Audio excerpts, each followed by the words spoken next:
I'm recording. Are you recording? Yeah. No. Okay, here we go. 1, 2, 3. Wait, this is 14, right? No, 13. Yeah, I haven't started yet. Okay. 13? 13. Okay. Yes. Welcome to Adventures in Green and Garb plays Descent into Avernus. Chapter 13. 13 on 13. Woohoo! 13. All right. Before we get started, a couple quick announcements. First, we have a new Discord server, so please join us there. Razwar/Judgment is our administrator there, and he'll make you feel right at home. And we have our Instagram. You can follow the link below underneath the description of the video. A lot of cool pictures and cosplay there of our beautiful players, very well-dressed players. And leave a comment and also smite that like button.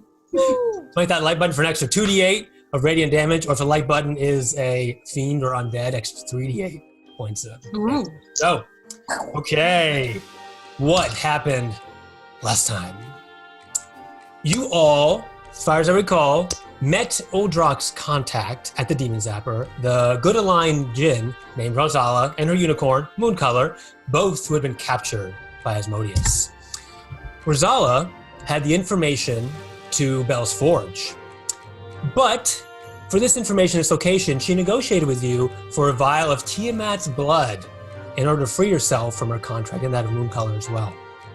Bel, you'll recall, is the deposed ex-ruler of Avernus, who apparently has a kind of not great relationship with Zariel, and one of the few, very select few, who knows the whereabouts of the Bleeding Citadel, where her sword is. This was a bit of a trial to find this vial of blood, which involved you meeting a cursed Empyrean by the name of Gloomy, and then braving Archon's tower, and later the monument to Tiamat herself. Yikes. Oh, Tiamat. Yes. There was none other than the infamous, famous Lord Archon the Cruel. Lord Archon. Lord Archon.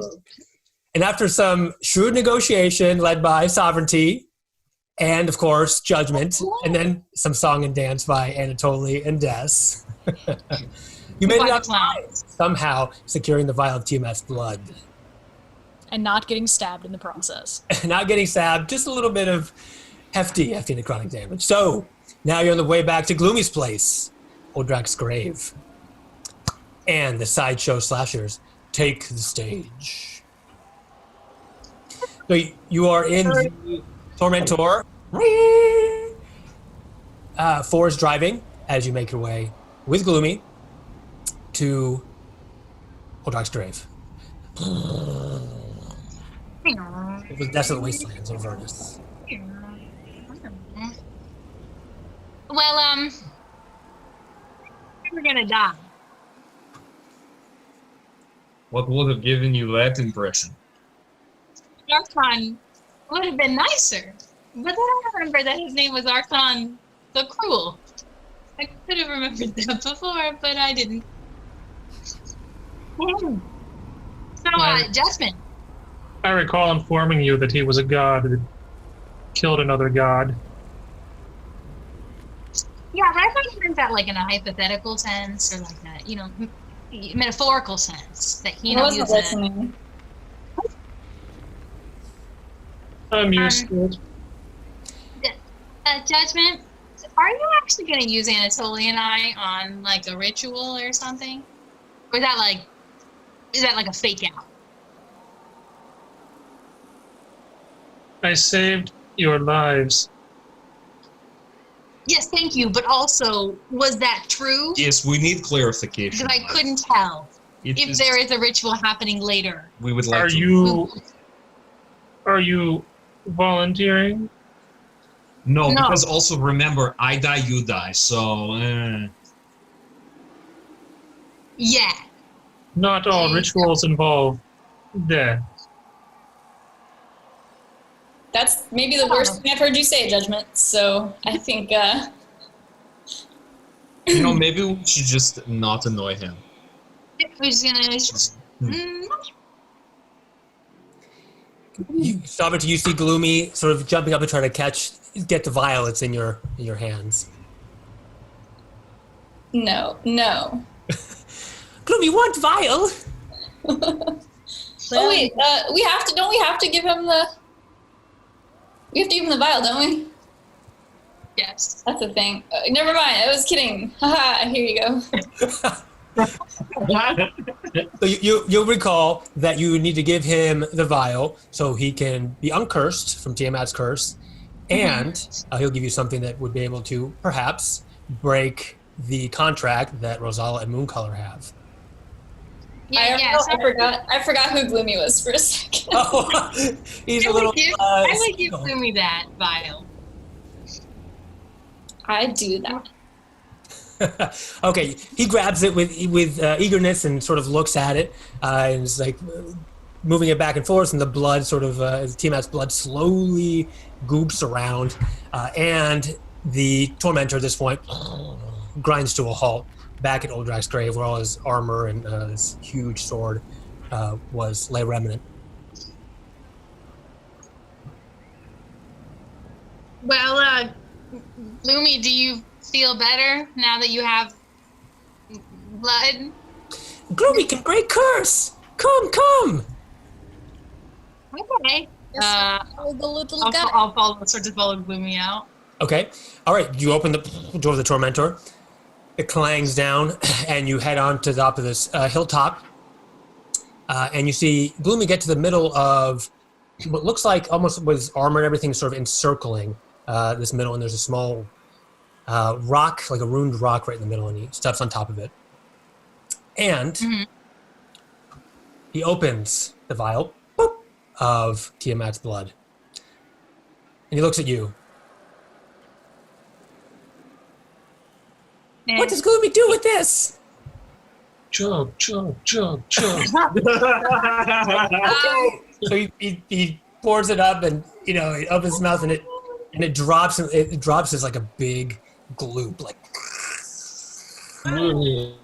slowly. It enters his mouth, and suddenly there's a bright flash of light, and where Gloomy was no longer, a giant spread of white, luminous wings opens up, and almost like Gloomy was like a caterpillar of sorts, and then suddenly a butterfly opens up, and in front of you, it's no longer Gloomy, but a giant Empyrean that flies up into the air. Oh. Gloomy's not so gloomy anymore, is he? So, no, it's a giant Empyrean, probably a 40-foot tall Titan Celestial.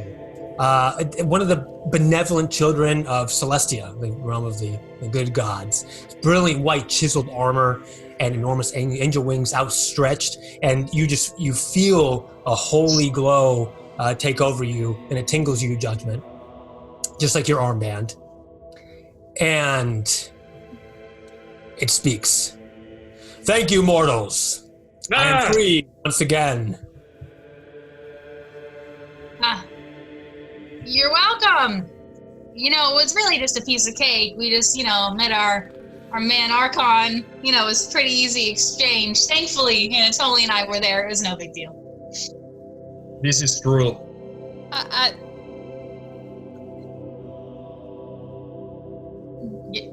Yes, Fenris?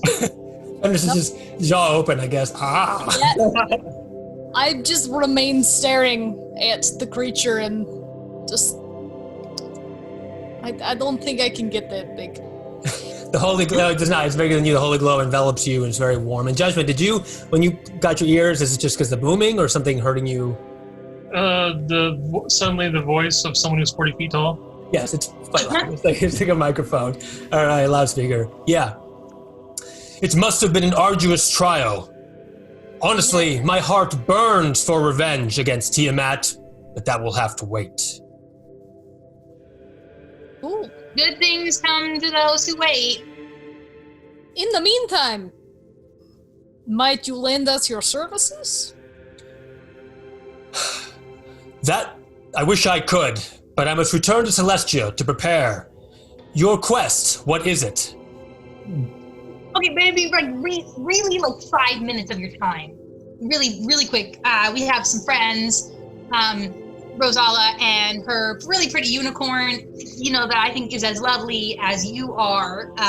Yes. Could use your help, and they are kind and beautiful creatures such as yourself. But it'll take like 5 minutes of your celestial time. Yes, Rosala is very pretty. Can you break a contract that Asmodeus made? They're trapped, and we kind of need them. Is I think sort of the short version. 5 Yes, minutes. and Rosala is very pretty. And also, Rosala is very pretty. Yes, that's what I said. He Yes. looks up for a minute, and he brings up his hand to his helmet. He's not sure what to do and takes a moment to contemplate. And We'll throw in the fact that this is a side quest to take down Zerial. So it's kind of basically what you were doing, but different. sovereignty, first of all, inspiration. And he stops for a moment in his contemplation and looks directly at you all, now enraptured by what you have to say. Your quest, then, is to take down Zerial. Yes, and save Rosalia. She's very pretty. I go and cover Anatoly's mouth with my hand. Shh, that is enough, little man. He's Okay. right. You should say it. Anatoly, Des, and Fenris, inspiration.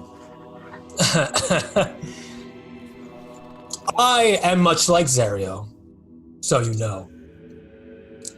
I did not stand idle, resting on our laurels as the gods of Celestia have done, while the world burns and the abyss expands. We came down to fight, her and I. So I will help you. In fact, I will help you in 2 ways. Once I am prepared, I will help you fight Zerial. In addition, I will give you a weapon that can break the contract. A weapon of the gods is known as the Dawn Crusher. Yeah. Whoa! Ha! Yeah. Take that back. It's been some time. It's called the Dusk Crusher. That makes more sense. Yes. Makes a lot more sense. And then he opens both hands, and a gleaming warhammer appears in his hands. It's a metal rod emblazoned with the symbol of the gods all around the head. And it is for one of you, whoever would like to take it. So this is a 1d8 weapon. It's bludgeoning, one-handed.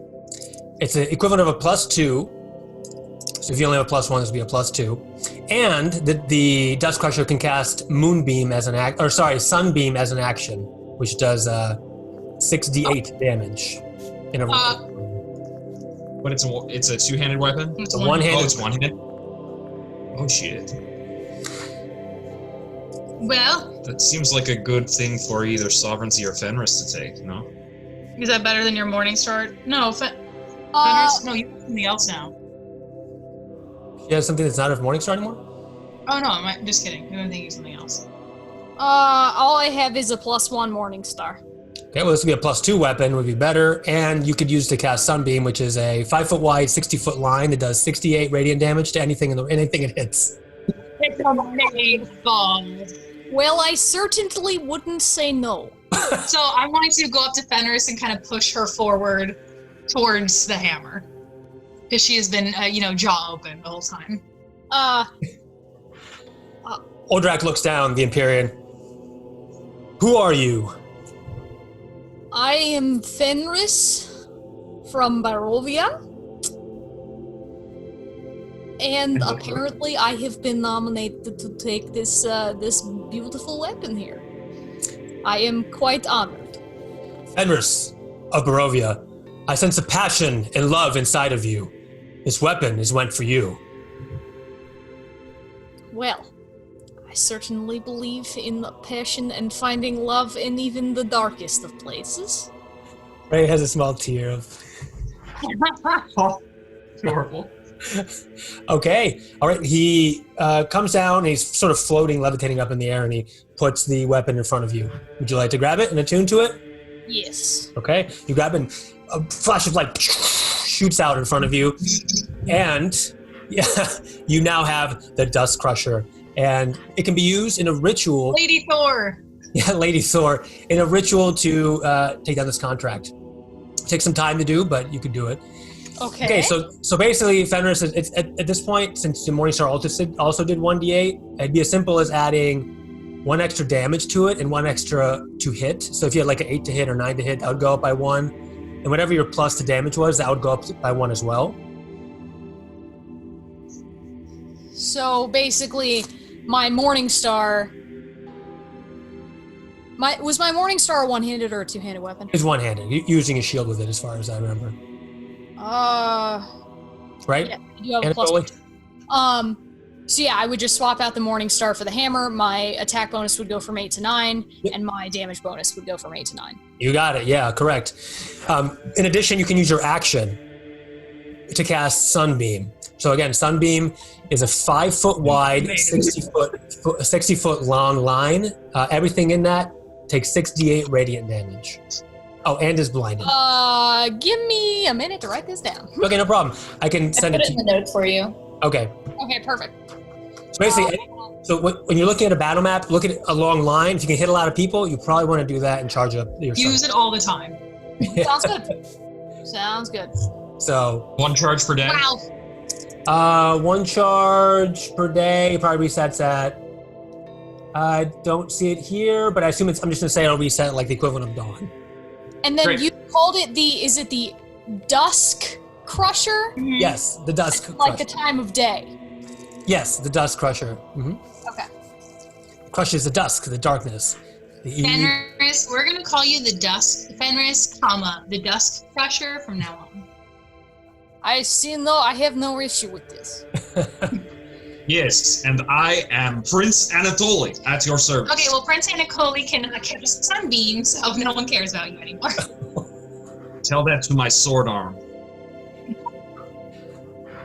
Well, Old Rock, so how do we, when the fateful day comes that we encounter Zariel as we're, moving forward, how could one contact you? Do you have like a scrying stone number that you could give us, or like sovereignty, I will come to you when the time is right. Do not worry, mortals. The gods of Celestia are watching. Many do not care, but I do. Are they watching all the time? Like all the things? What happens like when we go to the bathroom? Do they watch then? They can see all things. That's especially when they watch. Can they But see only- Melfrod? But only eternity matters. Okay. Your Probably actions. not Melfrod. They Right, probably probably. didn't care about that if it happened. No, who would do that? Who would do mail fraud? That's a federal Avernus. Oh, that guy. Hey. Who would do that? Who would do that? Definitely not somebody who could wield a Dust Crusher. Absolutely not. Oh, Old Rock. Old Rock. One Yes, thing. little one. Yes.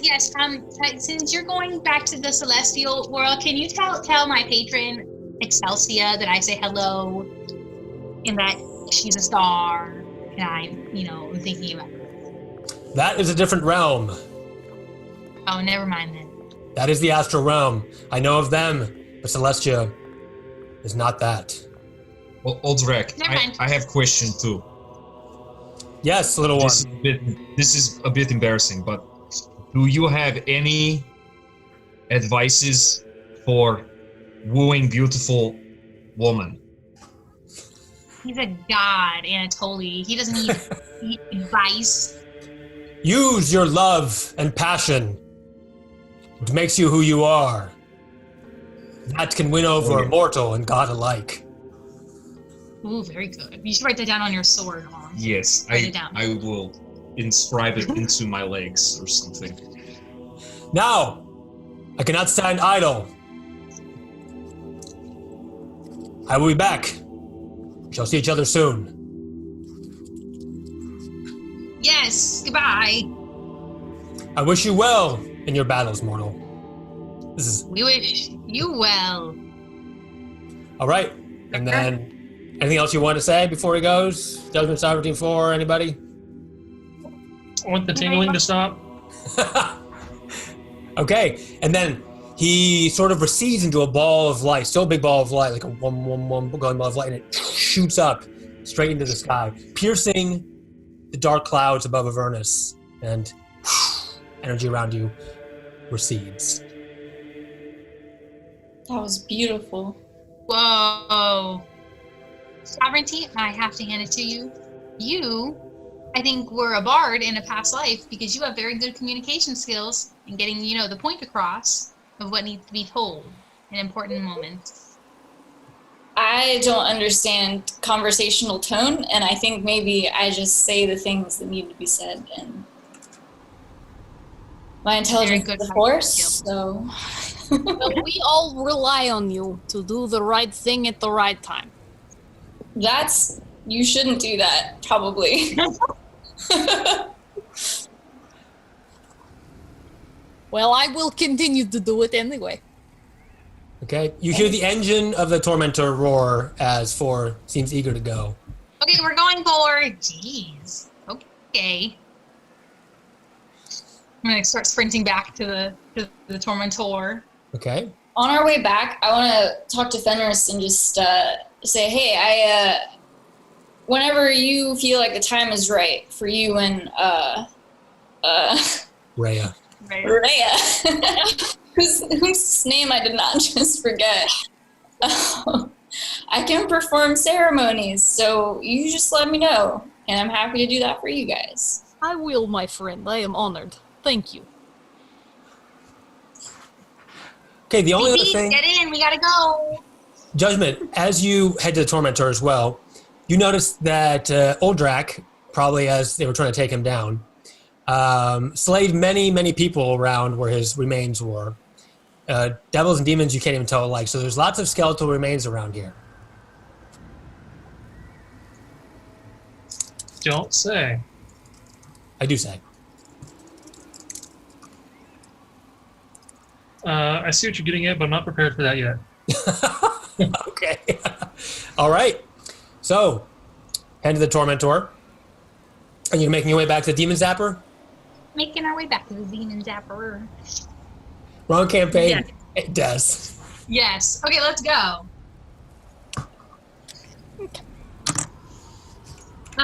So take us back to the Demon Zapper, because we're gonna go see a pretty unicorn.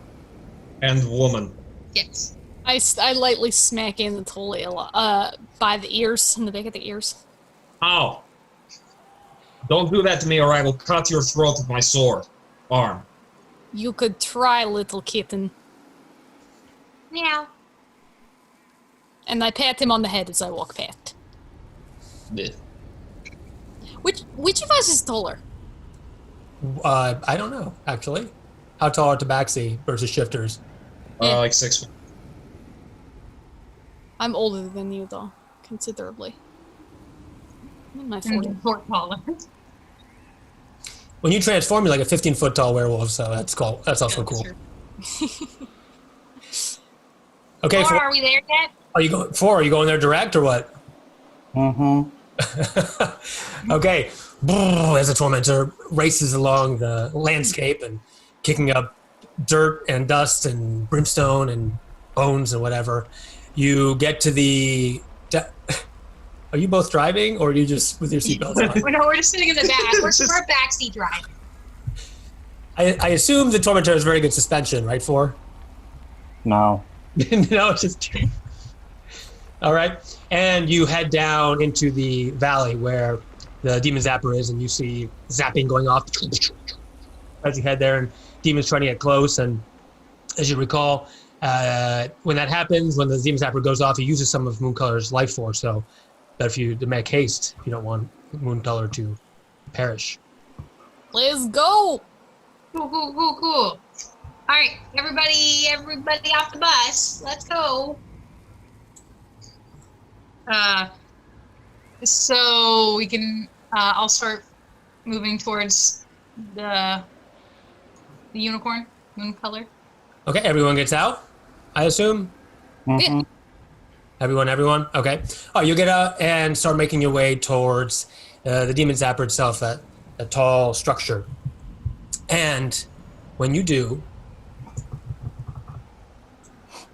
earlier, you recall seeing little portals open, right? And especially the portal you saw back in El Terrell, where demons were coming out of, and little portals open here and there, and they be zapped.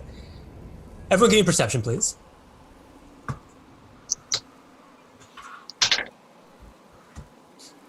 Nat 20! All right. 21. All right. Des 15. Okay. 7. Phantom's 19. 19. 7. Okay, 7 got you 4. 4. 4. Okay. Judgment? 13. 13. Okay. Everybody but Sovereignty and 4. You hear an unusual sound behind you. Like something's trying to just tear open. Like. Shit. Okay, it looks like you all look back. And when you do, Yes. No, you look see back. a portal of. You see a portal of incredible proportions, that like abyssal blue portal you've seen before, of incredible proportions, probably maybe like 100 feet tall, begin to open and tear like the fabric of Avernus open. And as it does, you see almost the gray void of the abyss open up, and there's sort of lightning and thunder crackling around the edges of this portal, and it opens and opens and does not stop opening. And suddenly one huge footstep, a giant footstep, takes a step forward and rumbles the ground all around you. Oh no. No. I'm going to. Oh, sorry, Fenris. What? Oh no. Oh no. I'm going to very quickly link arms with Sovereignty because I don't think she saw or heard the noise, and I'm going to start running in the opposite direction of the hole that's opening up. Okay. That's towards the demon zapper. Yeah, towards the unicorn. Yes, Okay. I will also head towards Demon Zapper, like covering my face with my sword, kind of like this. Wait, you Naruto running? Okay. All I right. will shift very quickly, practically throw Rhea on my back, and start galloping at all 4 speed. Okay. 4 judgment, sovereignty. Following Oh wait, Death. sovereignty and 4 don't see anything other than people running. So. Well, I grabbed Sovereignty. I linked arms. Oh, that's right. Yeah. Okay. I'm running and I'm very excited, but I don't know why. It's just sort of a Judgment. bit long. Okay. Yes, I'm going to flee with everybody else. But I'm going to order my 2 zombies Mhm. to go slow it down. Okay. 4. Where is everybody going? We're heading towards the unicorn with the hopes that if we maybe break the contract, that they can help us with the unknown entity that is exiting the portal. Okay, 4. What's your plan? I turn around to see what everybody's running from. Okay, you turn around, and by the time you turn around, the whole body of this giant creature is exposed to you. And I need you to give me a Arcana or History check. Let's see. As you stare, remember, Oldrak was big as an Empyrean, as a god, basically, but this thing is enormous. It's enormous. I mean, like probably like 100 feet tall. Something you've never seen. You can't even. Yeah. Run away from those. So gonna die. It's as tall as a mountain. There's 2 of them. Another portal goes, and 2 start to walk out, and every step they take shakes the very foundation of Avernus itself, as if it's about to collapse. So 4, what'd you roll? 18 total. Oh, 18? Which one? Arcana. Okay. No, actually, doesn't matter. I have the same bonus on each. Oh, you do? Okay. All right, 4. That's a good roll. So you recognize 2 things right away stick out to you. The first is that this is a demon. And the second is that it's also not a demon. It's also a construct. It's a demon and a construct both fused. And the handiwork you know too well. It's Dr. Cosmia. This is like your brother. Oh shit! You should It's not be Dr. It's Dr. Cosme's handiwork, not, you know what I'm saying? I see. Are they doing anything or just walking? They're walking forward. And I'll also give you, since you rolled above a 15, let me see what I had written. Okay. You know, if you decide to fight, I'll give you a little bit of extra insight.